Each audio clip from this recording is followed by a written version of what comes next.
Well, good afternoon, and welcome to part 2 of our 6-part series looking at the United States Constitution. And we were talking about last week, when we were describing basically the impact that these two great world powers, as Europe is the centerpiece of global power from the 1100s with the onset of the agricultural revolution, all the way into here the 1700s, the impact here the two great European and world powers, Britain and France, would have on the American colonies. And we stressed the fact that both nations saw, going all the way back to the start of European exploration, North America as this bundle of opportunities. And that the British ultimately had more success, though it was slow, it took a long, long time, they had more success here in the so-called New World of North America than the French had in terms of convincing the citizens in their respective lands to go over in this great experiment, this noble experiment, in the British case along the eastern seaboard and parts of Canada that they had marked out. In the case of the French here, across the Great Lakes and coming into what is the present-day Midwest, all the way down to the Gulf of Mexico. Well, the British citizenry here would be 10 times that of the French citizenry as the early 1700s effectively progressed. And we referenced here that you have this ongoing rivalry between Britain and France. It began all the way back in the 100 Years' War, back in the 1300s, and we introduced Joan of Arc as well in our presentation last time. And we then continued on looking here in terms of the American colonies, and in particular regarding here this monarch of George III. King George III, who was going to rule the historic island nation of Britain from 1760 all the way until 1820. And George III, as the head of state formerly in Britain, in terms of foreign policy, it's more or less his turf. This is an area here that he calls the shots for this empire, which is eventually going to become unbelievably huge in the 19th century, the British Empire. What you have here is a sense that it is starting off, it's doing well in its expansion, and its crown jewels, so to speak, here by the mid-1700s were the American colonies. Finally, going back to that failed Jamestown experiment in 1607, well, perhaps not failed, but certainly not optimistic in any way, shape, or form for anything long-term. Nevertheless, by the time you get to the 1700s, all this British investment on those eastern seaboard 13 colonies was now starting to come to its fruition.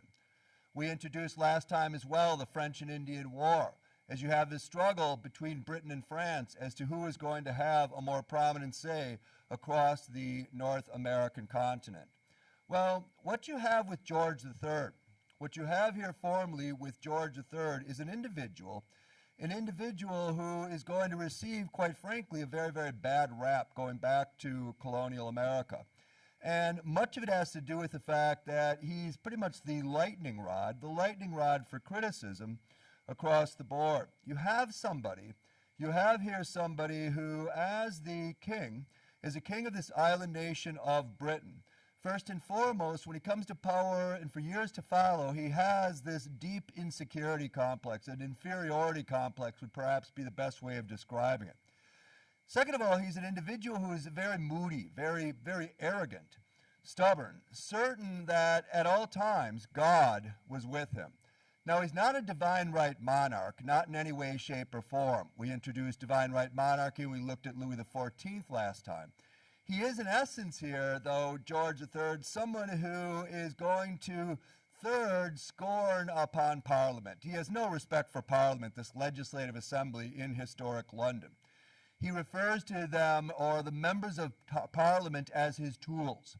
He doesn't get the fact the Parliament has been in existence since 1215, and here in the 1700s, it's the centerpiece, really, of British rule across the island, and for that matter, at least indirectly, across the historic empire. Well, by the same end, he knows here that he is under Parliament's jurisdiction. He doesn't like it. He doesn't like it at all, but there are really, in essence, no other options. But what Parliament is going to allow for the king is he has his own cabinet of ministers. He has here this foreign minister, Lord North, who are going to watch over this crown jewel, the American colonies, the 13 colonies who are in fact desperately unhappy, as we saw from the framework of last time. And the issue here comes down to these eternal taxes that the British are formally imposing on the Americans. And oftentimes over the course of history, you see here history portrayed as black and white, right or wrong, A or B.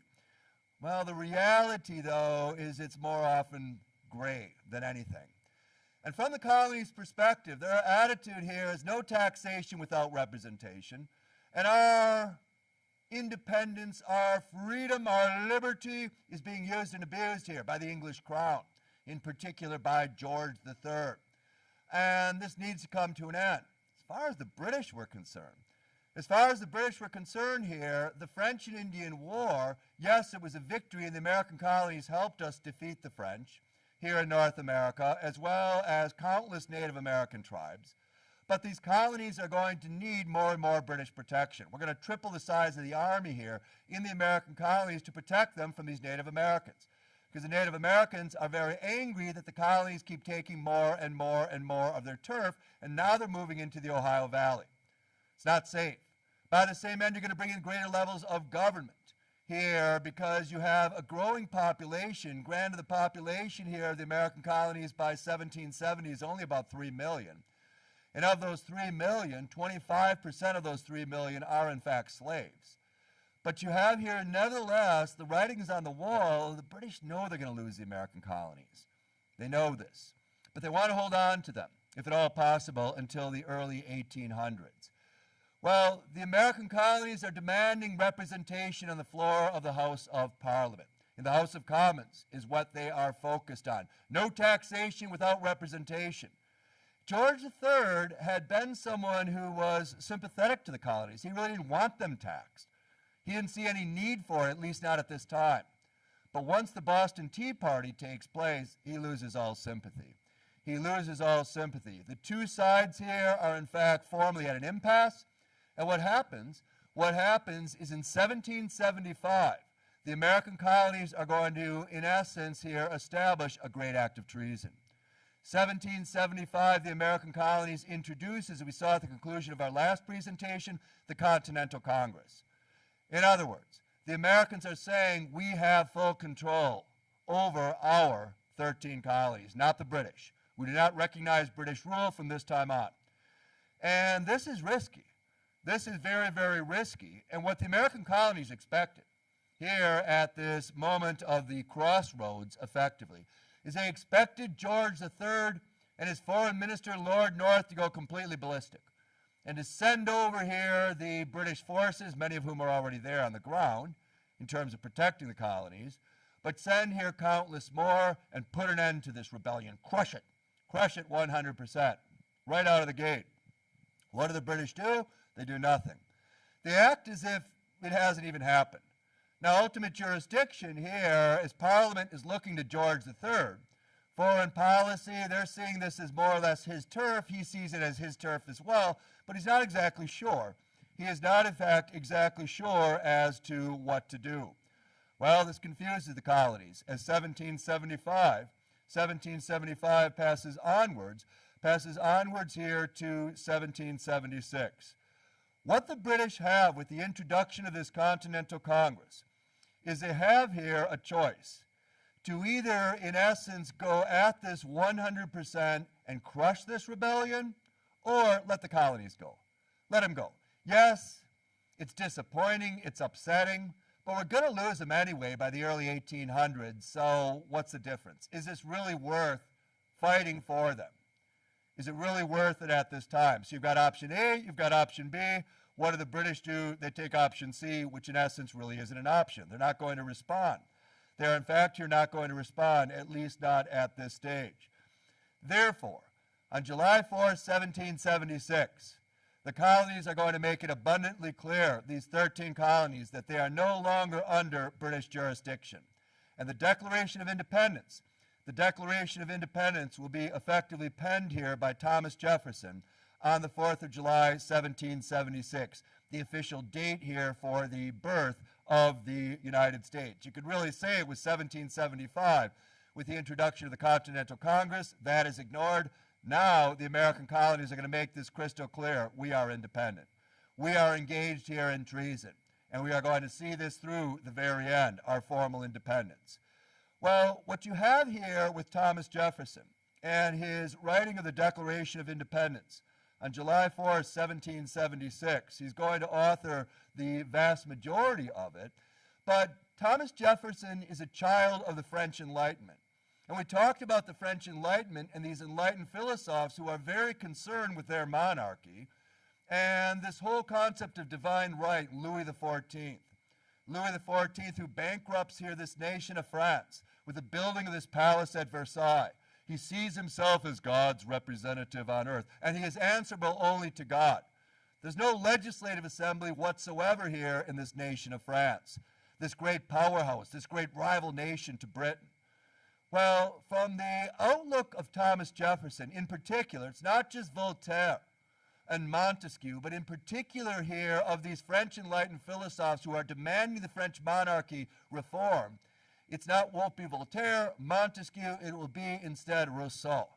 And Rousseau's social contract that stresses as follows: if a monarchy is unjust, it is the duty of the population to rise up and throw off this yoke of oppression. Throw off this yoke of oppression. Aha, aha.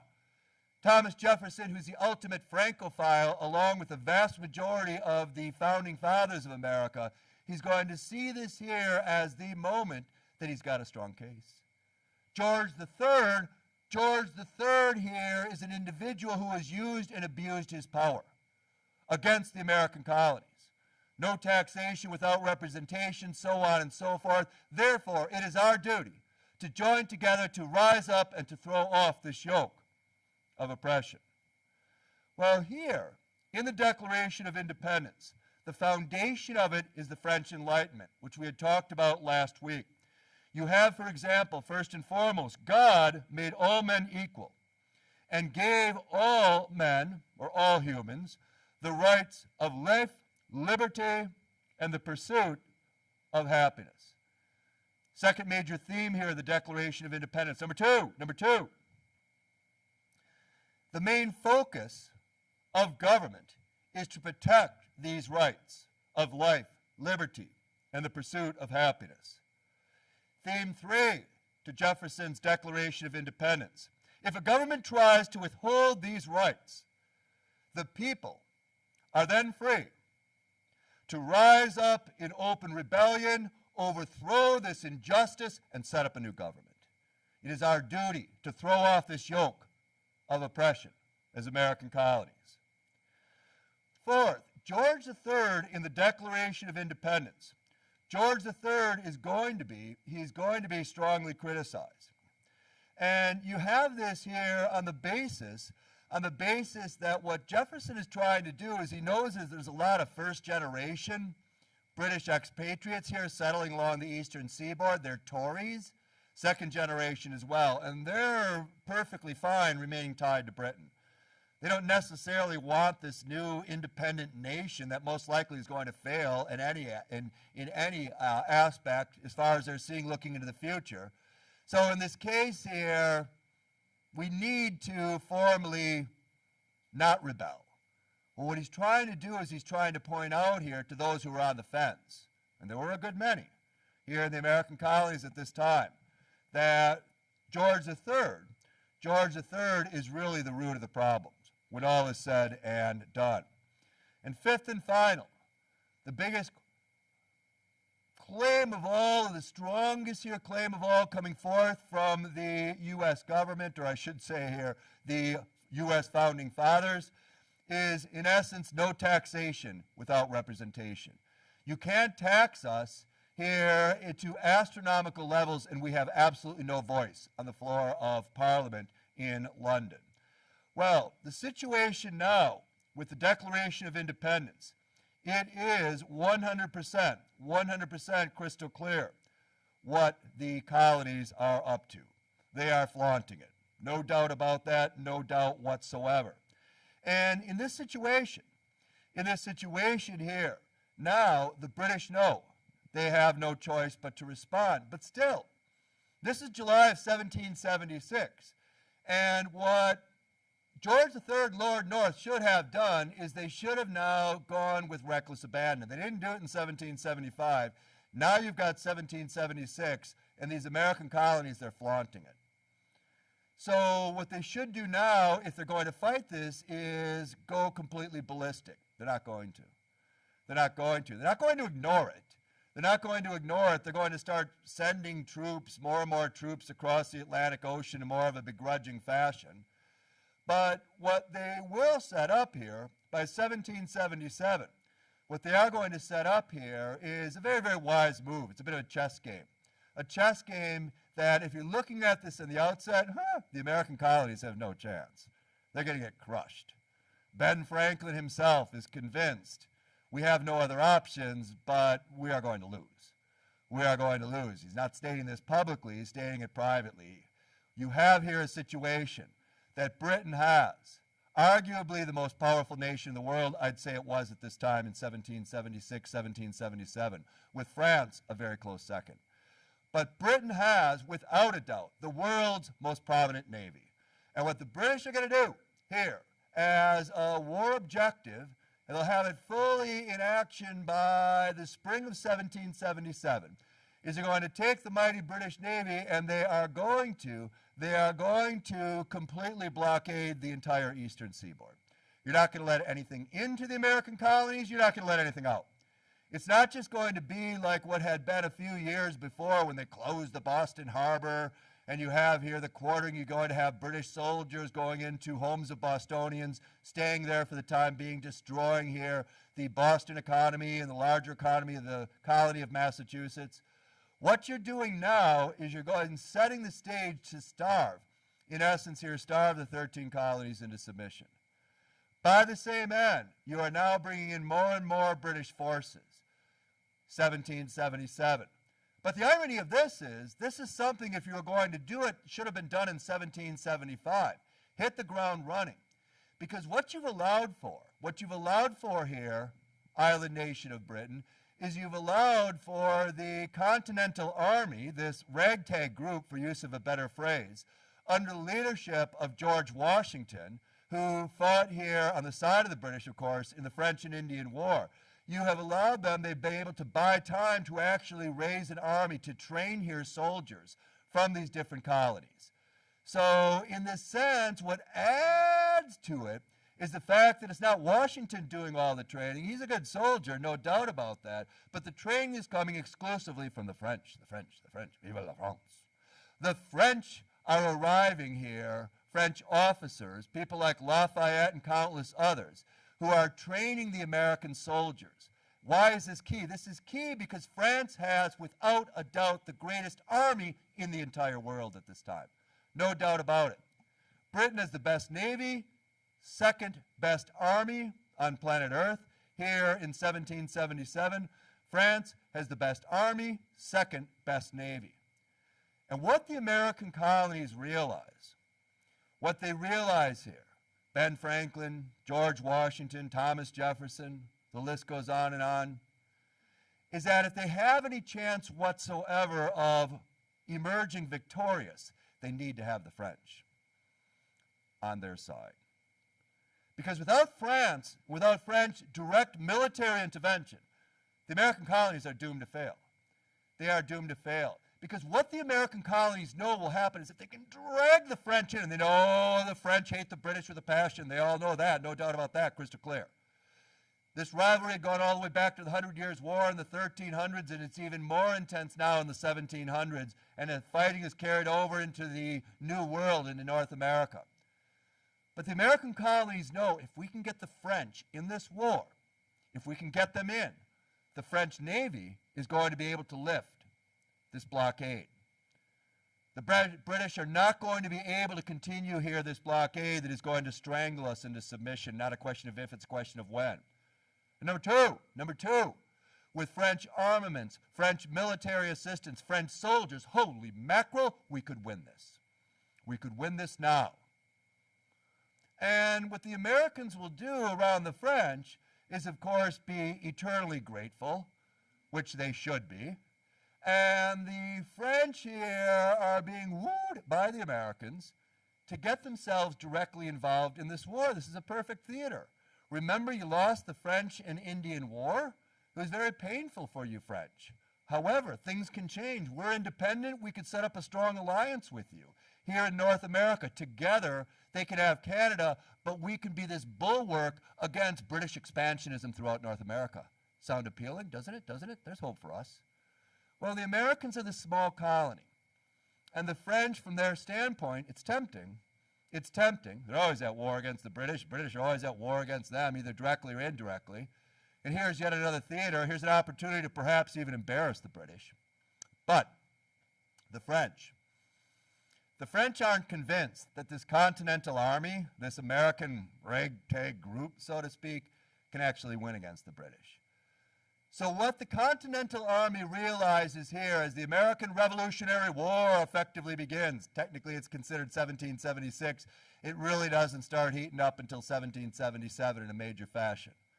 What the American colonies realize is they realize that we have to have here. We have to have one solid victory under our belt to show the French that we can defeat the British, that they are not completely and utterly superior to us. Well, what happens? Here as 1777 progresses, the British blockade is deeply embedded. By the same end, finally here, the British, nearly 2 years after the Continental Congress was formally introduced, the British are in fact getting more and more of their soldiers there. And the situation here, what the plan is on the part of Britain, is they're going to take their two best generals, General Burgoyne and General Howe. And what the plan is as follows. They're going to take here General Johnny Burgoyne and his British forces. You can go all the way up here in this area here that is marked in red. At this time, this is part of British North America. So we're in the region of Canada. And you're going to have the heart and soul of these British forces arriving in Canada under the leadership of General Burgoyne. And what he's going to be doing here is he's going to be coming down from Canada through the state or the colony of New York. By the same end, General Howe, here also a superb commander. The British aren't going to mess around anymore. It took them a while, but now they're there. What the British are going to do by the same end here is General Howe is coming with his forces from New York City. And New York City is not overly large by any stretch of the imagination at this time, and they're going to be heading north. Upwards here from the south to the north, the state of New York, or the colony of New York. Burgoyne's coming from the north to the south. And in between, they're looking to set up here this huge pincers, a huge vice. And they're going to be taking on the Continental Army here, large contingent forces of the Continental Army in 1777. The stage is set in October of 1777 for the Battle of Saratoga. And the Battle of Saratoga here is countless battles in the American Revolutionary War, but the Battle of Saratoga here in 1777 is a stunning American victory. Here's what happens. What happens here is Johnny Burgoyne and Howe, they are not on the same page. They had this preset as to when they were going to start moving in late September of 1777. Burgoyne is coming here. He's in northern part of the colony of New York. And what Howe is doing is he's lollygagging around here back in New York City. He is supposed to already be on the move, and this is what Burgoyne thinks his forces are. So what happens here is that once Howe formally starts to move, he's light years from where he is supposed to be as far as Burgoyne was understanding this. So with the Continental forces, they were going to be hit from the front and from the rear, from the front by Burgoyne, from the rear by Howe. Well, now they're only going to be hit with half the amount of force from Burgoyne. And the Continental Army here is able to hold its own. It is able here to effectively hold its own. And at the Battle of Saratoga, the Americans pull off this huge victory. Wow. Now you could say, well, it was obviously only against half of what they were supposed to be facing. Doesn't matter. A win is a win. And most significant of all, the French believe. The French believe here in the American colonies. And it's not so much a sense that the French are like, oh, we're going to do the right thing for our little American colonies here in the eastern seaboard. They're doing this because they can embarrass the living hell out of the British. because they know if they're going to be taking on here the British forces, they have, in fact, a significant advantage. What does this mean? What this means here is that following Saratoga, France is going to step in on the side of the American colonies. That blockade that I had talked about in 1777 that's in full effect, it's going to be forced to be lifted. The French Navy is going to come over here. They're going to struggle against the British Navy. It's absolutely impossible for the British Navy to maintain here this blockade. The blockade, therefore, ends up lifted. By the time we get into 1788 and onwards into as well, 1778 rather, and 1779, what happens is the tide here has started to turn against the British Redcoats and these British forces. And really, the only options for George III and his foreign minister, Lord North, are either to bring in more and more forces and really fight this with reckless abandon at this time, or let the colonies go. Let the colonies go. It's 1778, 1779. This is an exercise in futility. The die is cast here across the board. What does George III and Lord North do? Well, they take option C once again. They're going to continue this struggle. Now here the cards are stacked against them. This is going to be a long, drawn-out war.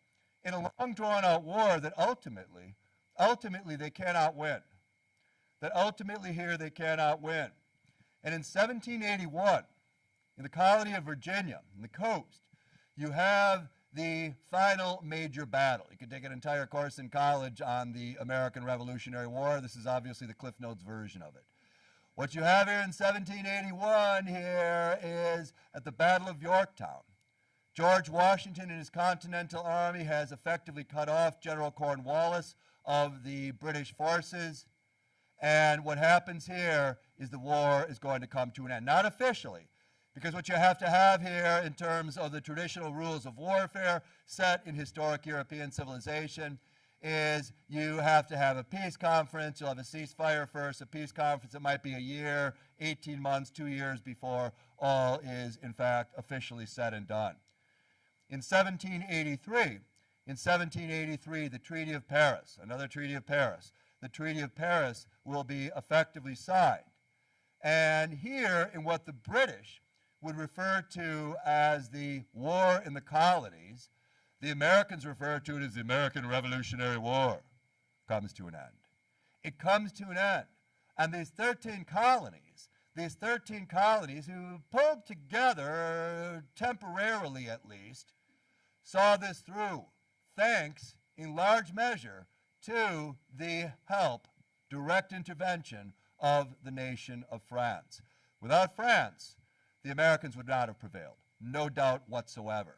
They would have been independent, but not until at some point in the early 1800s. Well, there's a saying in this journey of life, for nations as well as all of us as individuals, and the saying is as follows: the only thing worse than not getting what you want is getting exactly what you want. For the founding fathers, holy mackerel, they pulled it off. They pulled it off. We are now a new nation. We are independent, 100%. After all, Ben Franklin, the most stunned of them all. The question now becomes one of, now what? What do we do?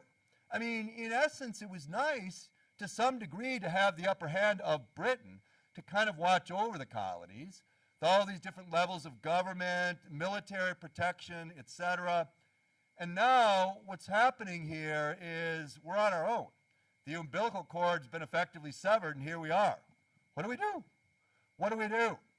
And the problem fundamentally is that it is imperative to understand these 13 colonies. They didn't see themselves here under this blanket of one nation, indivisible, with liberty and justice for all. Far from it. They saw themselves at this stage as more like 13 independent nations, kind of like Europe, all right? So you have here these different nations in Europe, whether it be here France or Bavaria or Bohemia or Prussia or the Netherlands or Britain, whatever the case would be. You are an independent entity. You're technically in competition if you're living in Austria. You're in competition here with Hanover. You're in competition here with Bohemia. Well, it's a similar outlook on the part of these 13 colonies. There's not a tremendous amount of love. Oh, yes, yes, yes, yes, yes. No doubt whatsoever. They joined together.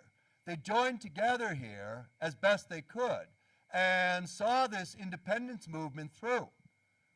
But by the same end, to use a World War II analogy, it was kind of like the United States and the Soviet Union. I mean, the Americans knew all about the crimes of this left-wing dictator, Joseph Stalin, to the high heavens. Nevertheless, they're going to join here with Stalin as part of the Allied coalition and the Soviets because they saw Stalin as the lesser of two evils, more certainly compared to the right-wing extremist movement coming from the nation of Germany and Adolf Hitler. The Americans and the Soviets in World War II made very, very strange bed partners, that's for sure. Not a lot of trust between one another, and as soon as World War II ends, boom, you got the Cold War. Origins of 1945.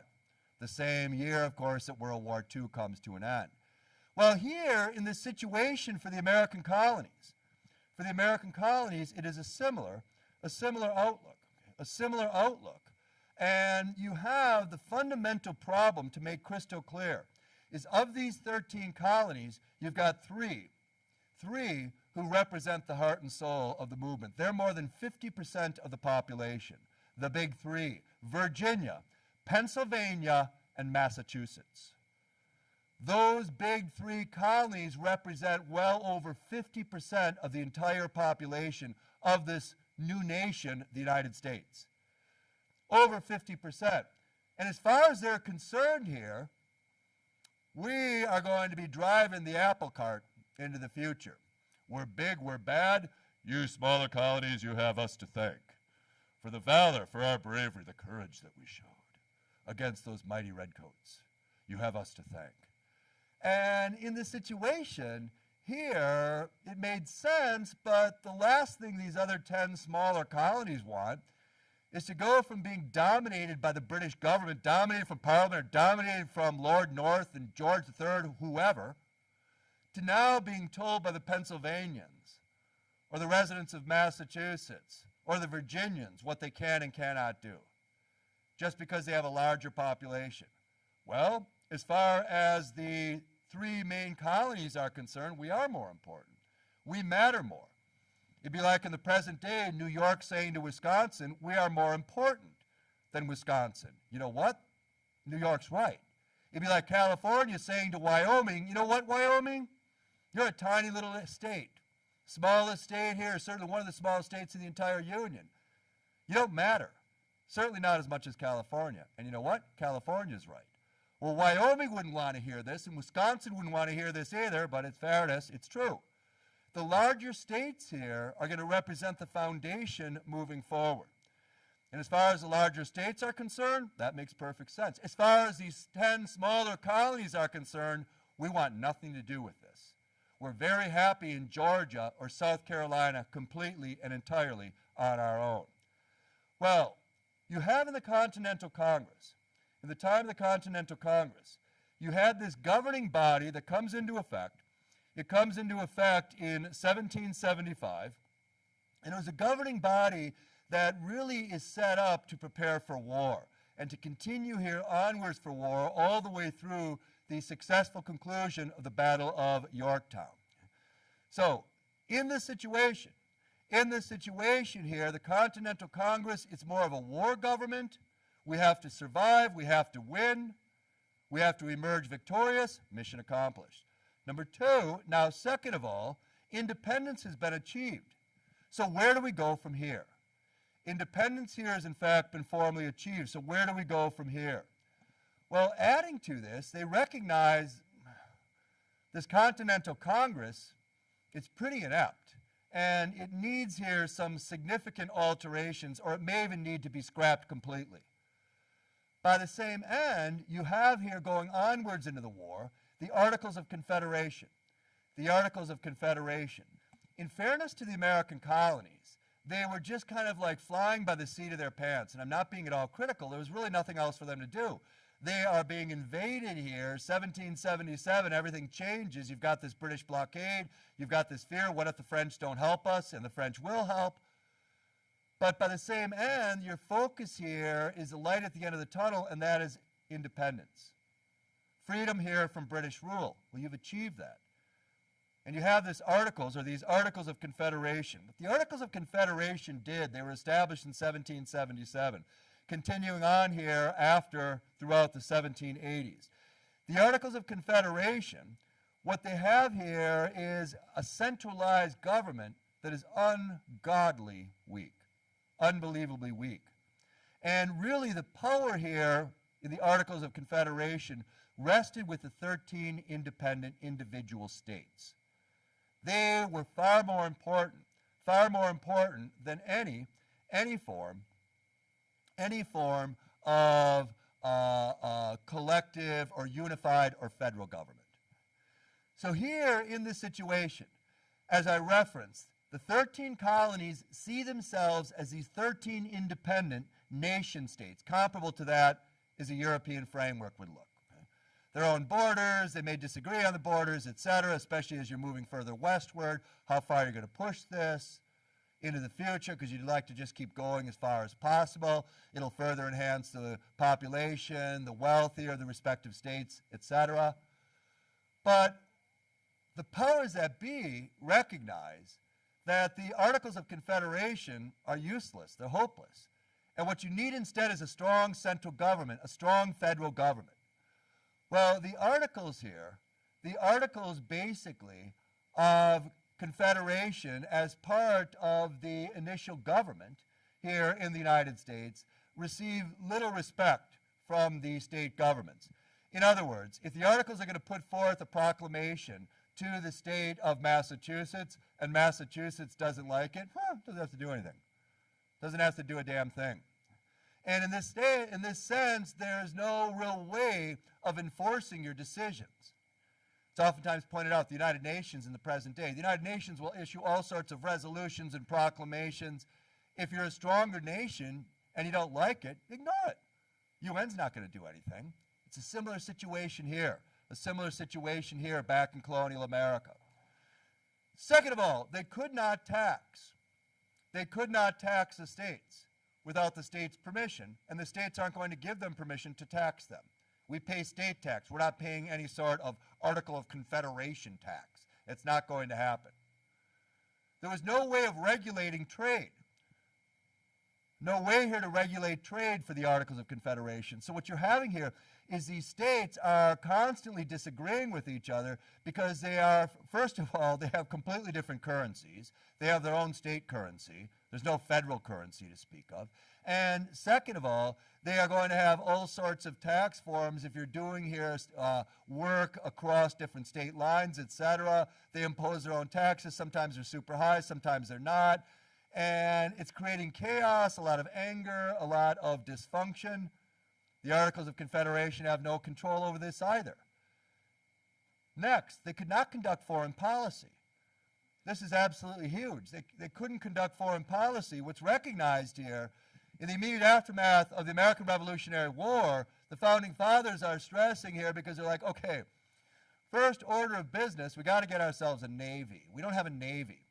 Because what the early Americans are worried about, now they're independent, you've got this birth of this new nation 250 years ago, and now you're going to be sending American merchant ships off to trading here in all these different ports. Well, the British aren't going to like that, and the French aren't going to like that at all, either.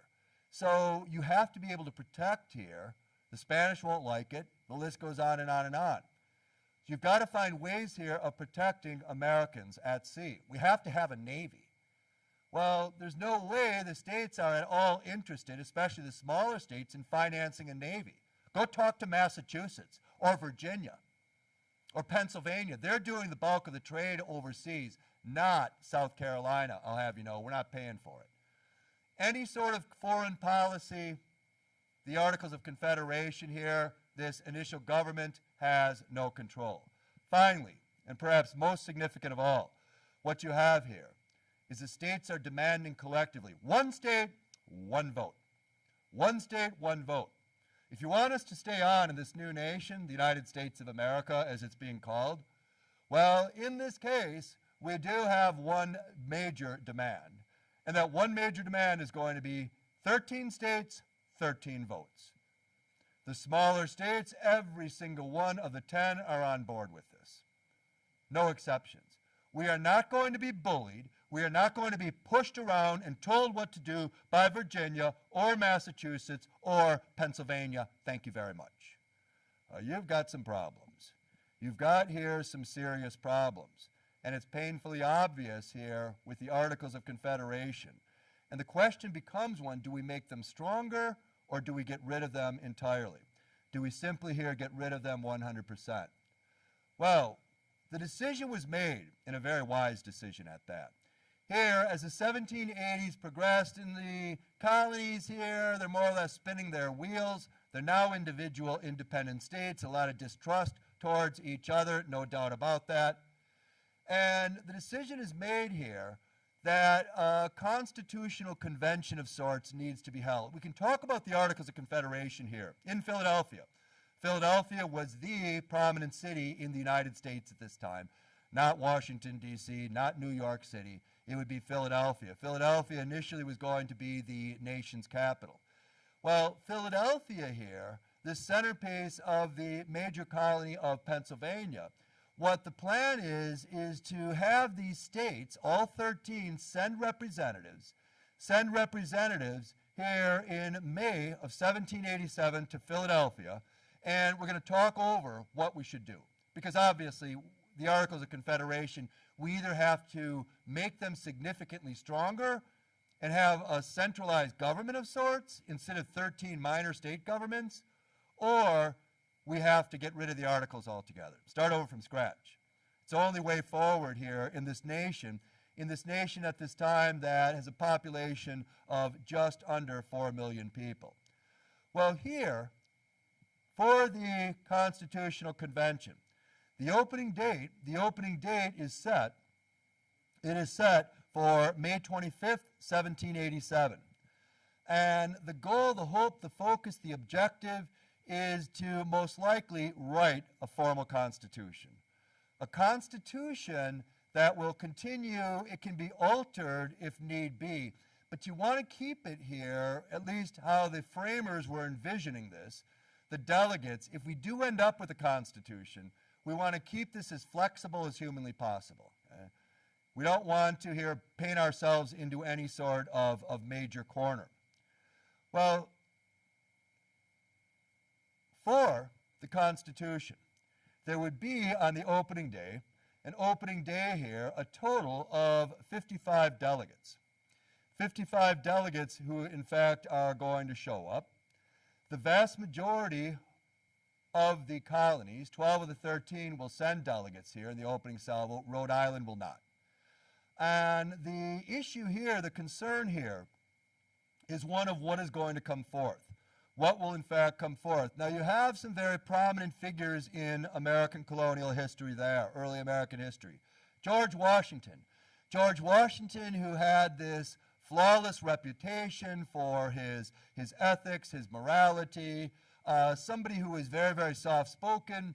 He's not someone who's going to be making countless speeches on the floor of Constitution Hall in Philadelphia as the summer of 1787 progresses, not by any stretch of the imagination. He will be there. James Madison is also going to be in Philadelphia here in 1787.